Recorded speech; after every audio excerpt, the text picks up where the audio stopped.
The waiter had just placed the dessert menu on the table when Marcus cleared his throat and said the words that made my stomach drop. "There's something I should tell you. I have 2 kids." I froze, my wine glass halfway to my lips. We'd been talking for 3 hours straight, and I hadn't wanted it to end. Marcus was everything I'd hoped for when my best friend insisted on setting us up. Intelligent, funny, genuine. The way his eyes crinkled when he laughed. How he actually listened instead of just waiting for his turn to speak. For the first time in years, I'd felt that flutter of real possibility. But 2 kids? I was 28, barely keeping a houseplant alive, still eating cereal for dinner half the week. "Oh," I managed, setting down my glass carefully. "That's... wow." Marcus's smile faltered. I watched him retreat into himself slightly, his shoulders tensing. "They're 6 and 8, a boy and a girl. I have them every other week, and most weekends."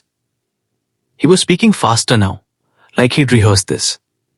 "Their mom and I split when Jaden was 2. It's amicable. We co-parent well. I know it's a lot, and I should have mentioned it earlier, but I was having such a good time with you that I didn't want to."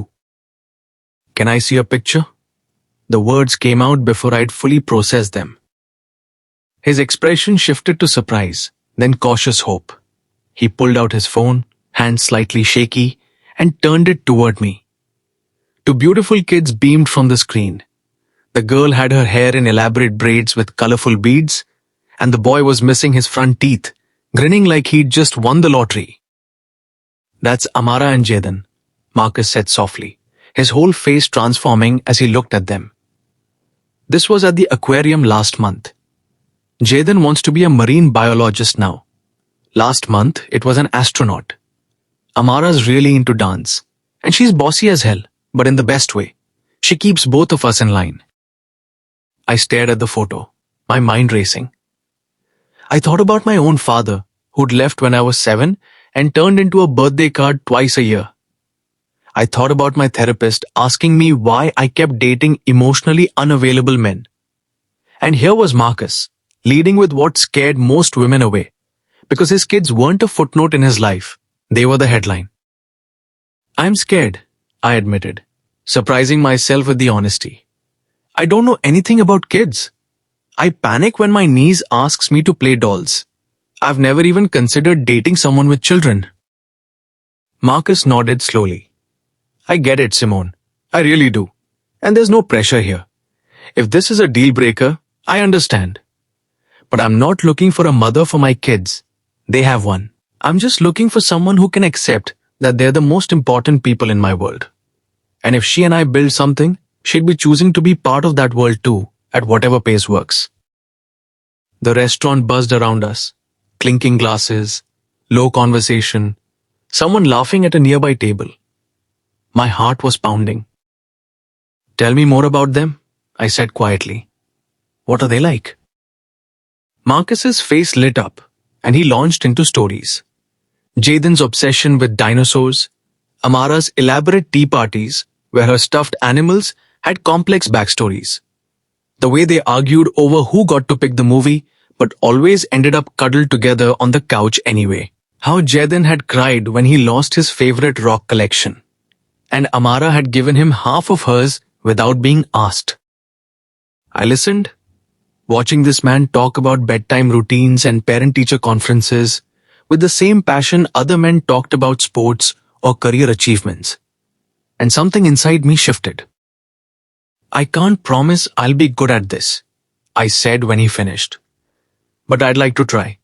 Maybe we could take things slow, get to know each other better before I meet them."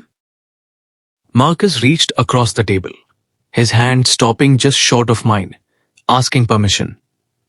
I closed the distance, lacing my fingers through his. "Slow sounds perfect," he said, his smile reaching his eyes again. "Because anything worth having is worth doing right." As we left the restaurant that night, I realized something profound. I hadn't been looking for perfect. I'd been looking for real.